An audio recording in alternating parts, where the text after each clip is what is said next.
Hello, this is Dr. Sujata Magdum, Assistant Professor in Zoology, Department of Zoology, KTHM College, Nashik.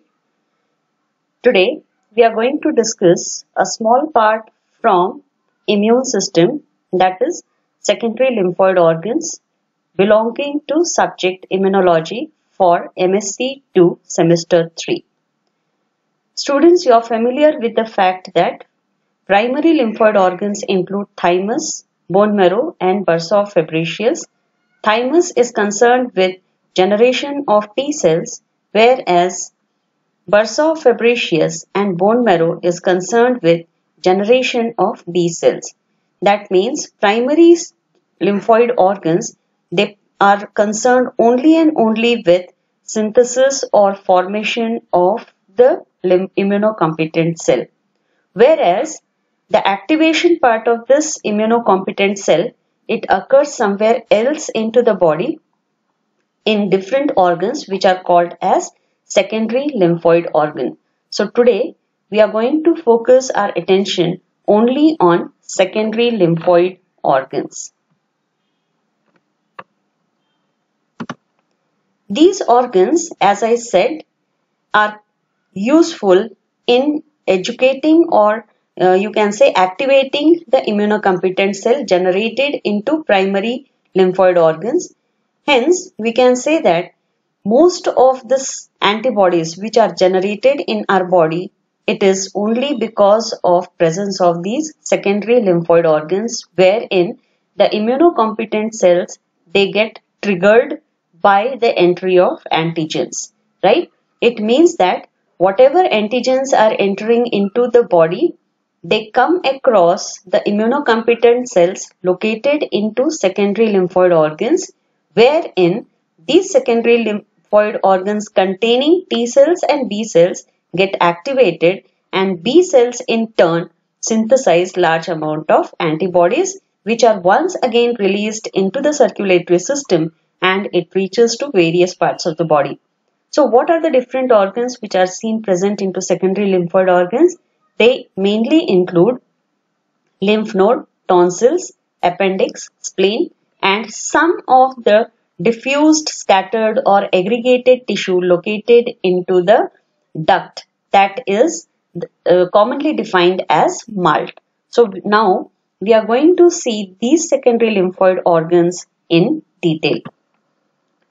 The first organ which we are going to consider is lymph node. So, one would like to know the location of the lymph node. These lymph nodes, they are seen associated with the lymphatics. Lymphatics, or you can also call them as lymphatic system. So, what is lymphatic system?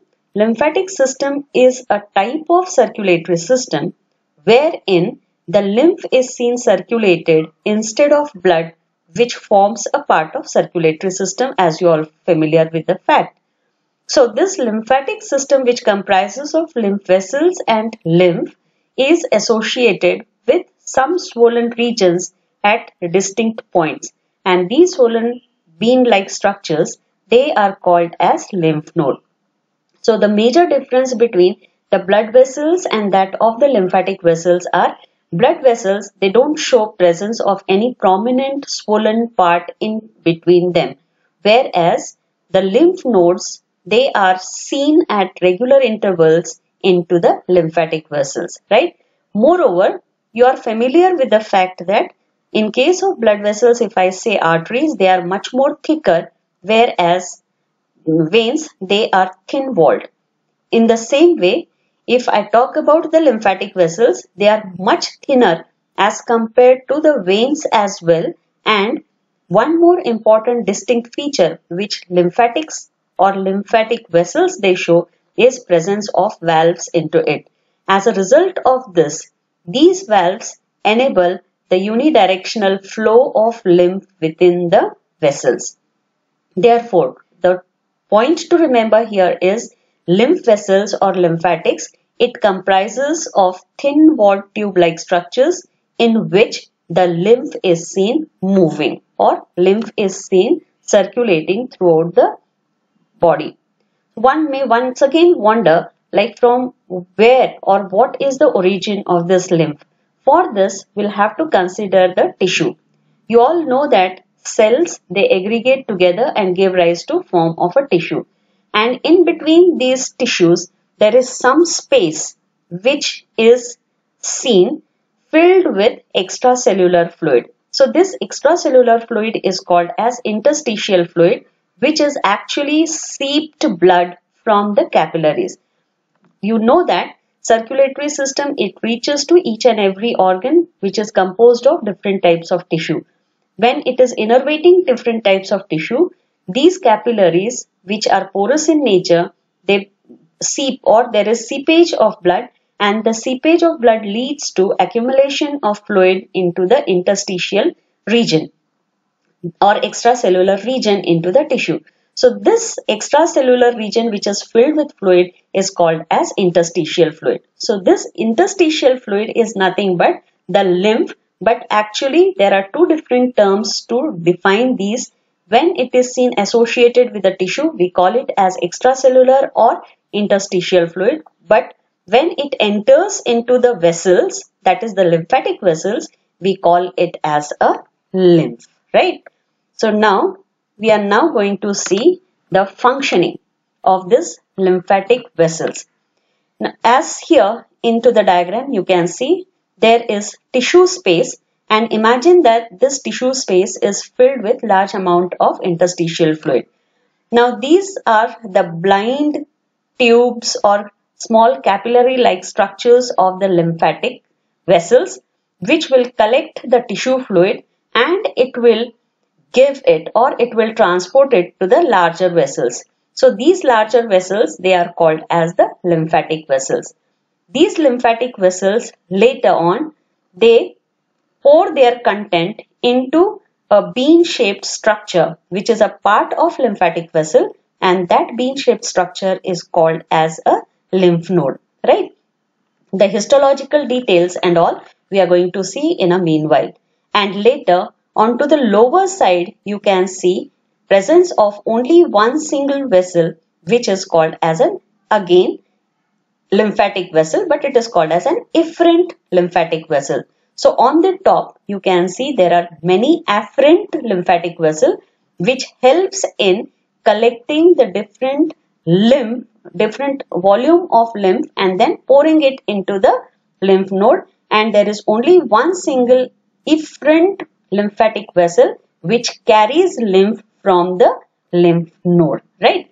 Then where exactly this efferent lymphatic vessel will pour its content? It is not the heart directly, rather it pours its content into the left thoracic duct.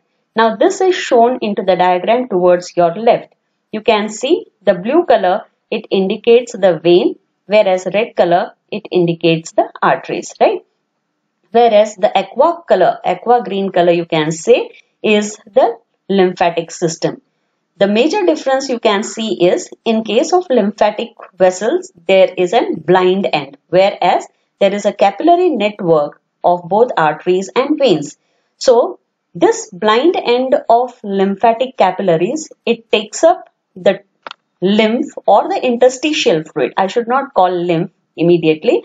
I should call it as interstitial fluid into the smaller thin capillary vessels, and then it pours or it transports it to the larger vessel which is called as the afferent lymphatic vessel.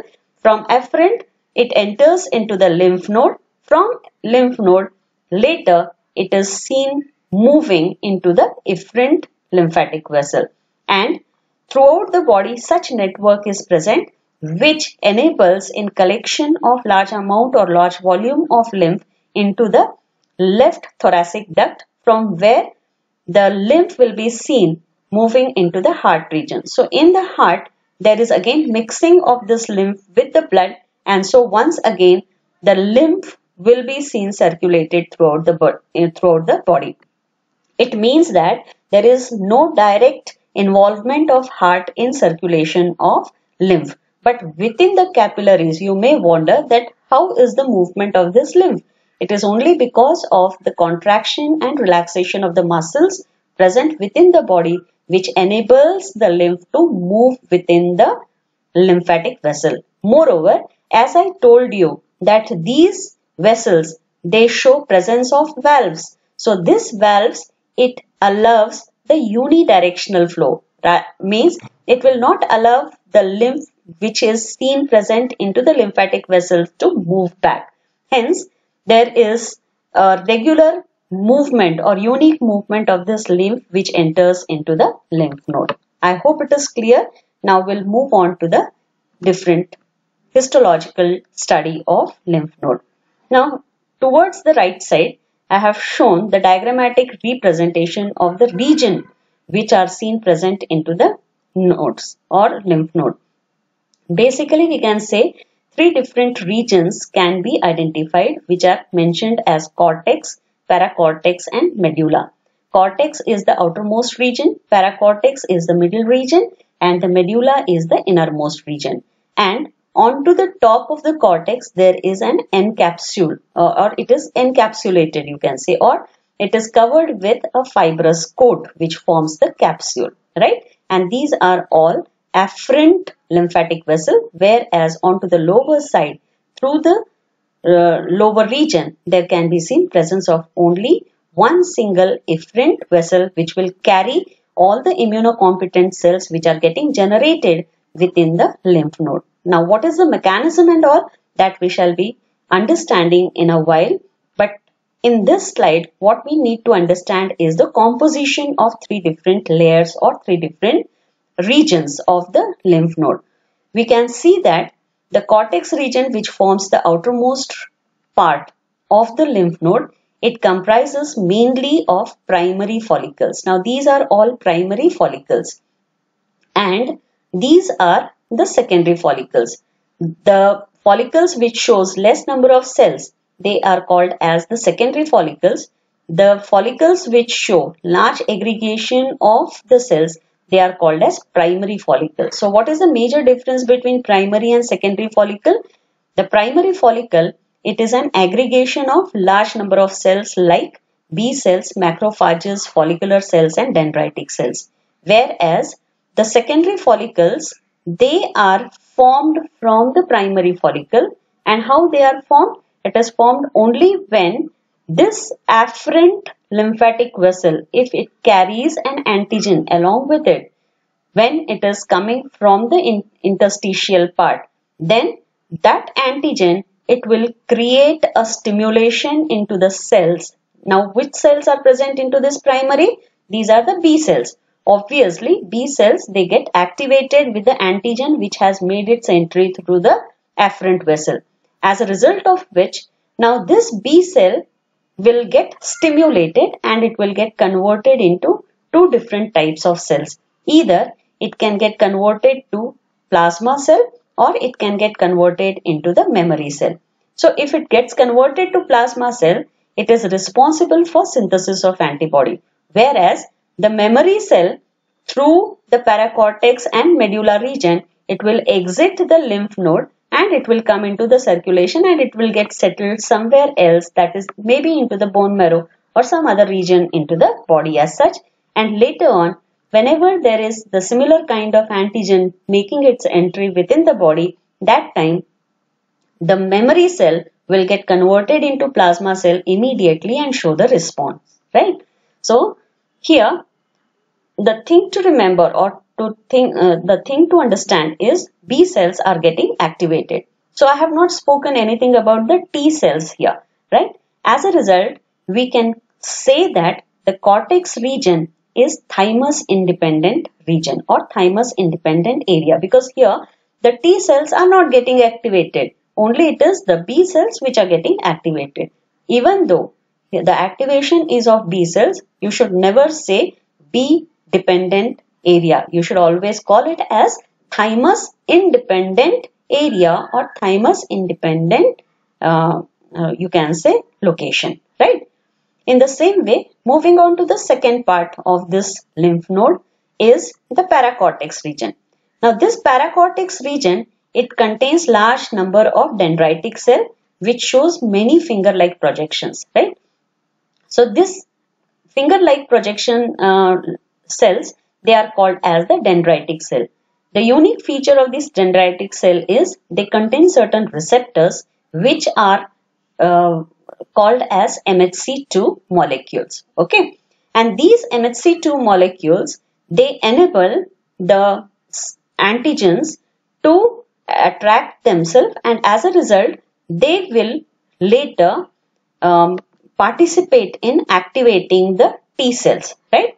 So T cells are seen activated only when the interdigitating dendritic cells, they will give, or they will catch, or they will trap the antigen and then ask the T cells which are present in the vicinity of these follicular cells to get activated. So here T cells are seen activated. So cortex B cells, they get activated, whereas in case of paracortex, with the help of interdigitating dendritic cell, T cells, they get activated. Therefore, paracortex region is called as thymus dependent area, because here the T cells, they get activated in presence of interdigitating T cells, right? I hope this is clear to you. Now, the innermost region, this innermost region is showing presence of large volume of, I didn't say large number, but large volume of activated cells, that is B cells as well as T cells. So what is the origin of these activated B cells and T cells? It is nothing but the cortex region and the paracortex. In other words, you can say that whatever cells are getting activated in the cortex region as well as the paracortex region, they slide down, they glide down into the medulla region, and this is essential so that it gets carried along with the lymph into the efferent lymphatic vessel, and then it comes into the circulation. This is very much essential because unless and until these activated cells, they move into the body, the process of generating immunity will not be seen, right? I hope this is clear. We'll move to the next one. Now here I have shown the same diagram with some sort of detailing. So what you can understand here is there are three different regions. Now which is those three different regions? This is the outermost is the fibrous coat. The brown part, what you can see, which is defined as the capsule, is the fibrous coat. Now this fibrous coat, it gives rise to large number of internally finger-like projections. Now these are called as the trabecule. As a result, the lobe will get, now this is lymph node, right? The node will get divided into large number of compartments. And in this compartment, there are three different zones. Like the outer zone is called as the cortex. This dotted lines, what you can see, is called as the paracortex, and the central region is called as the medulla, right? The distinct feature is cortex region, you can see presence of large number of follicles. Now what type of follicles are they? They are called as primary follicles. Why primary follicles? Because it is just an aggregation of the cells, right? Now what type of cells we need to understand here? Mostly it is B cells, macrophages, and different type of mast cells and dendritic cells, right? Follicular cells are also present. So whenever antigen, it enters here, it comes across the primary follicles, triggers a stimulus into B cells, and then B cells get converted into plasma cells and memory cells, and then it is moved into the internal region that is called as the medulla, and from medulla it will move on to the exit part through the efferent blood vessel. Here you can see both in case of afferent as well as in case of efferent, there is presence of valve, right? This allows the unidirectional flow of the blood, lymph, right? Further, as I said, there are primary follicles into the cortex region. Now these primary follicles upon stimulation will get transformed into the follicles containing large number of germinal centers in between. And these germinal centers, here actually in the diagram everywhere they have shown germinal centers. So there is no distinction between the primary and the secondary. But how to remember difference between primary and secondary is in case of primary, you should not show any of these small cells which are into the center. These are called as the germinal centers, right? So if germinal centers are absent, then the follicle will be defined as a only primary follicle. But if you can see large smaller units of cells in between as it is shown into the diagram, then we can call them as the secondary follicle, indicating they are being stimulated by presence of antigen. I hope it is very clear to you now. Okay, we'll move to the next, right? Now here is the mechanism once again shown. Now in this diagram one can make out the distinction between primary and secondary. As I said that the secondary will show presence of germinal centers. Now these two follicles you can see they contain small cells in between. So they are called as the germinal centers. As a result, I can call these two follicles as the secondary follicles. Whereas if you focus your attention on these two follicles where I am moving the cursor, you cannot find the distinction between the outer layer of the cell and the inner cell. Hence, these mass of cells, these aggregated cells, they form the primary lymphoid follicles, or simply you can call them as primary follicles. So, whatever antigen has entered, it will stimulate this primary follicle, and then this primary follicle get converted into secondary follicle. As a result, onto the outer side, here these are the mature B cells, activated mature B cells, whereas activation it begins from the center part, right? So activated B cells, as they grow, they will move towards the periphery, and as a result, from the secondary follicle, they will seep out, or they will segregate themselves, or they will loosen themselves, and they will enter into the interior, that is, it will come into the medulla, right? Now, the second secondary lymphoid organ into discussion is of about spleen. So, where can you find this spleen? It is seen present into the abdominal cavity and is very high. One can say just in at the angle of your pancreas, you can say in between the stomach and the duodenum, one can see location of this spleen. So what is main function of spleen? We know that it is concerned with destruction of blood, right? Whatever old RBCs are present into the circulation, they should be removed, or if there is any worn out cells present into the blood, they should be removed from the body, and this aspect of clearing the circulatory fluid is taken care by the spleen in case of adults. Whereas in the fetal condition, when the baby is in the womb of mother, that time to certain extent spleen is concerned with synthesis of blood cells. This we have already seen into the previous lecture, right? Then this lymphoid organ is called as the largest lymphoid organ. Now, why it is largest? Because you can see the dimensions. It measures nearly 12 centimeters in height and it is 7 centimeters in diameter, right? So, this organ is basically concerned with locating high amount of T cells as well as B cells along with some other leukocytes. As I said few minutes back, that this is also concerned with participating in cleaning as well as concentrating the blood-borne antigens or any other microbes which might have entered into the body. As a result, because it is more concentrated with B cells and T cells, we can also presume and we can also conclude stating that it contains large number of plasma cells, right? What if the spleen is not seen present into the body? Obviously, it will create certain kind of deformities or disorders. Rather, not deformities, I should say.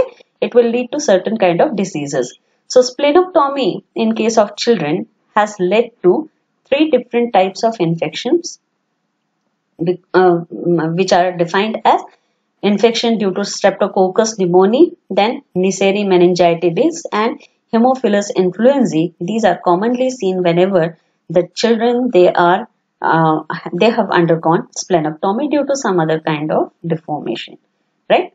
Now let us concentrate on this diagram or picture which has been taken from the book Immunology by Kubey, right? You should always refer the book Immunology by Kubey, and whatever detailing I have given into my presentation is taken from the same. Now here, in case of TS of spleen, you can see two different colors, right? White color as well as red color. As a result, we can say that the spleen, it shows two areas or two zones, and those are called as the white pulp zone and the red pulp zone. The name white pulp zone and red pulp zone is because of presence of its coloration, right? So this bean-shaped spleen is again coated with a fibrous covering, and this fibrous covering internally it sends large number of finger-like projections which divides the stromal tissue of my spleen into large number of lobules. Now these finger-like projections, they are called as the trabecula, right? Hence I can say that trabecula, it divides the stromal mass into large number of compartments. Clear? Now let us understand the cellular features of this red as well as white pulp. To begin with, the red pulp, we can say it contains large number of B cells as well as macrophages. So wherever you can find presence of macrophages, its main function is it brings about destruction. Whether it is antigen or whether it is any self cell, they will be broken up or they will be fragmented in presence of macrophages. Now one can understand why the red pulp appears red, because as I said that spleen is an organ for destruction of old RBC. RBC, you know, is consisting of large amount of hemoglobin, the respiratory pigment. So if RBCs are broken up by the help of this macrophages, obviously the hemoglobin will be released and this will impart red coloration into the surrounding area. As a result, this part of the spleen, it appears red in color, right? Whereas into the central region where the arteries are seen innervating. So these arteries, they are seen associated with or they are seen surrounded with certain types of cells. Now these cells, they are forming an aggregation which could lead to formation of either primary follicles or secondary follicles, and there is a thick aggregation which is very much nearby to the artery. So this thick immature aggregation of cells surrounding to the artery, it forms the periarterial lymphoid sheath, or it is also called as pulse, right? And as you move towards the exterior, towards or away from the artery, the density of the cells becomes less. So towards the outermost region, which is a part of white pulp, here less density of cell is seen or less number of cells are seen. Those cells, they are called as marginal zone.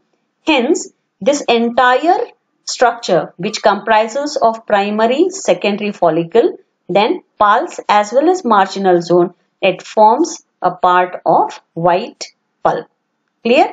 So whenever any antigen which is blood-borne enters into the circulation, and when it reaches to the spleen, it comes directly in contact with the white pulp area. And in white pulp area, when it encounters the primary lymphoid follicle, that is seen aggregation of only T cells as well as B cells.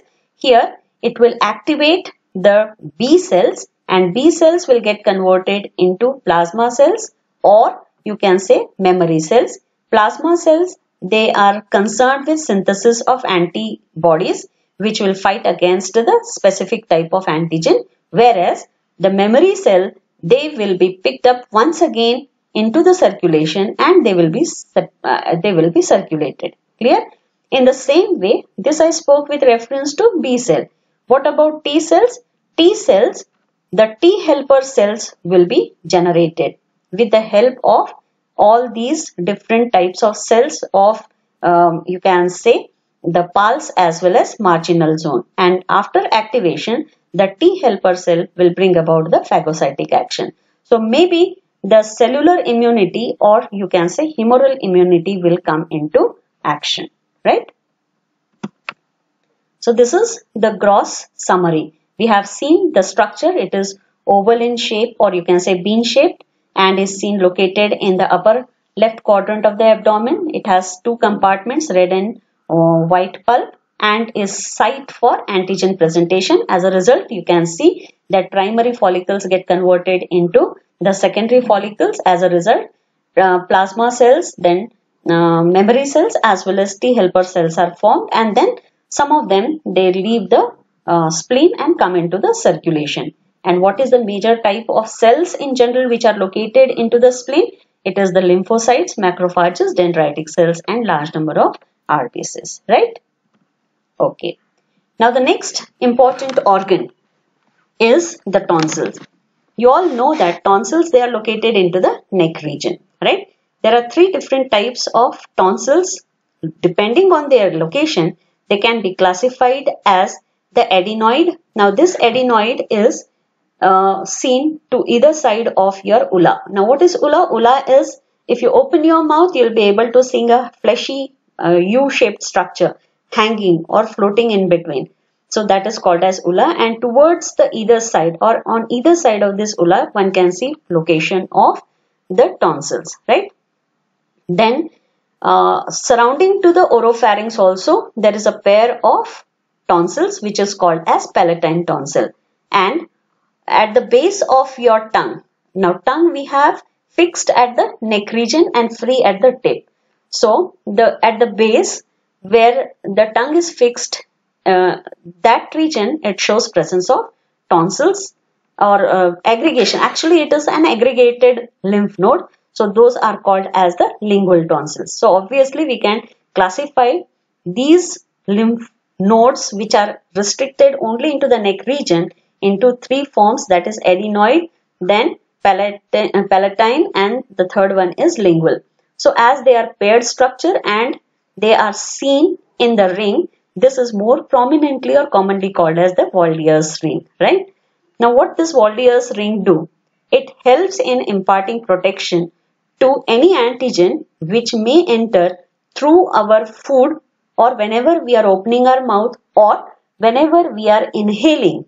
So when we are taking in oxygen, or when we are respiring, you can say, that time any antigen, if it enters, it will be taken care by this tonsil. So it is also called as an organ for first line of defense, right? Histological details are not needed for us to understand, but we can say that here also it shows presence of large number of germinal centers. So wherever germinal centers are present, what does it indicate? It indicates that there is aggregation of cells, right? So these aggregation of cells is only because of aggregation of both T cells as well as B cells. So obviously these T cells and B cells will get activated whenever antigen enters through the respiratory tract or through the oral region.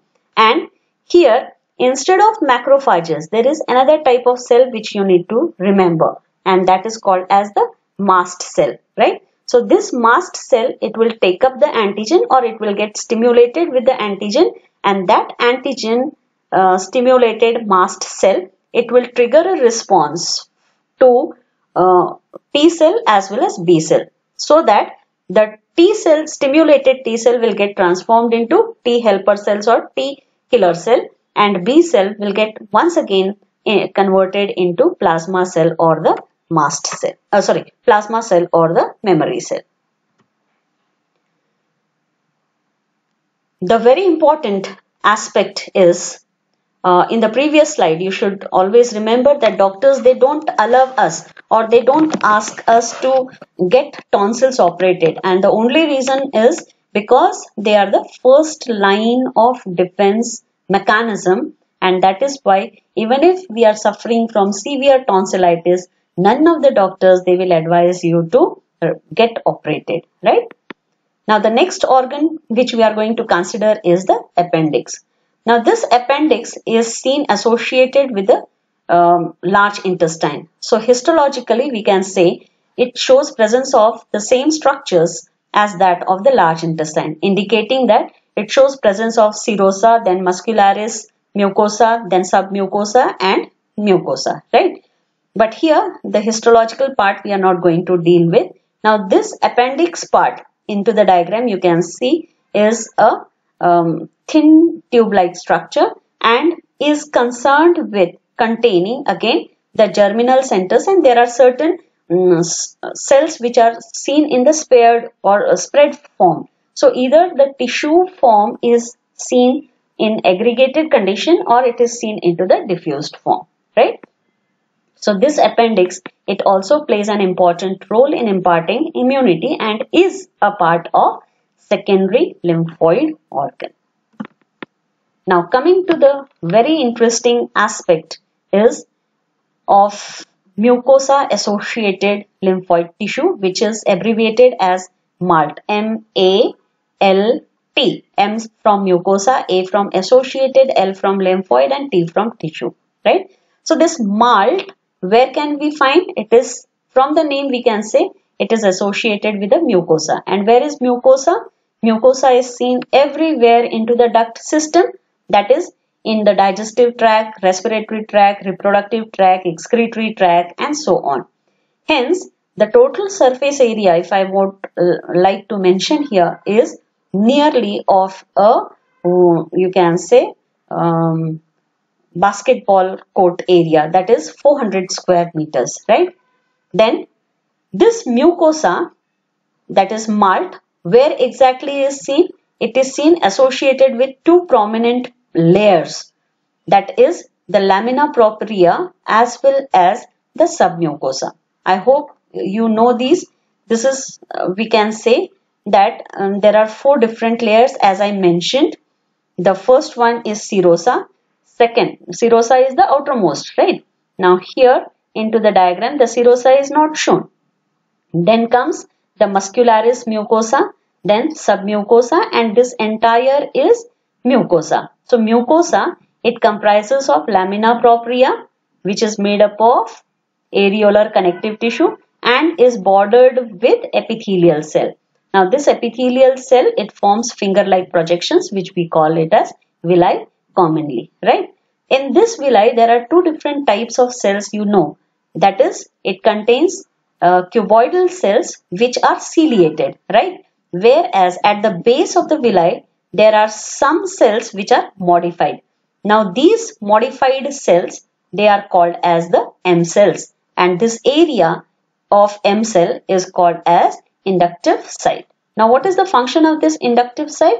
This inductive site, it helps in making the entry of pathogen which has made its entry, which has come across the action of the tonsils and as well as the stomach, and then it has entered into the intestinal region. So this is the TS of intestine, which is showing you the lamina propria as well as the you can say submucosa region, right? So I was talking about this inductive site. Now this inductive site, as it contains M cell, what is the peculiar feature of M cell?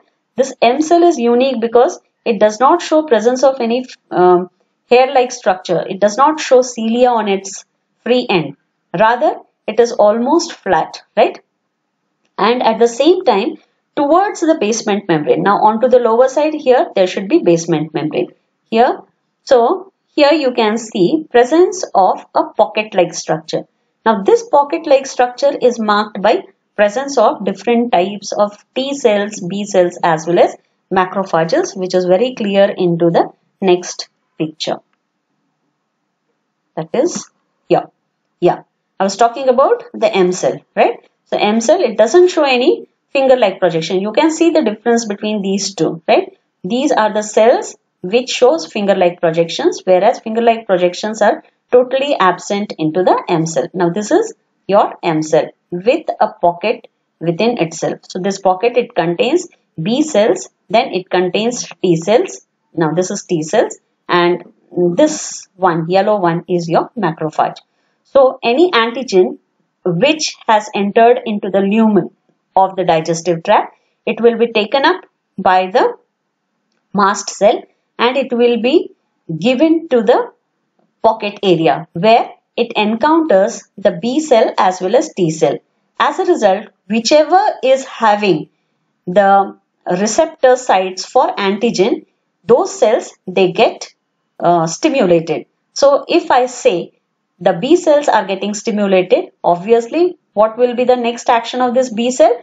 This inactive B cell will get converted into active form. So what is active form of B cell? Either it will be converted into the plasma cell or it will get converted into the memory cell. And then these activated cells, once again, they will leave through the pocket into the interiors, right? In the same way, if the antigen is stimulating the T cell, then T cell will get converted into T helper cell and then it will bring about the process called as phagocytic action, or it will lead to antigen presenting process, which we are going to see in nearby lectures. Clear? So, let me say that suppose the antigen has stimulated B cell, right? So, B cell has resulted into getting transformed into the plasma cell. So, plasma cell, it will start synthesizing antibodies and this antibodies, once again, it will diffuse through the villi region and it will come into the lumen site. Now, into this, we can see adding up of large number of antibodies. So, this way, the process of antibodies will be generated. Clear? I hope the lecture is clear to you. I'll summarize the points that in case of secondary lymphoid tissue, the major function is whatever cells, immunocompetent cells, that is B cells and T cells, are seen generated into primary lymphoid organ, they get activated and as a result, they become functionally active, right? Thank you. Thank you so much.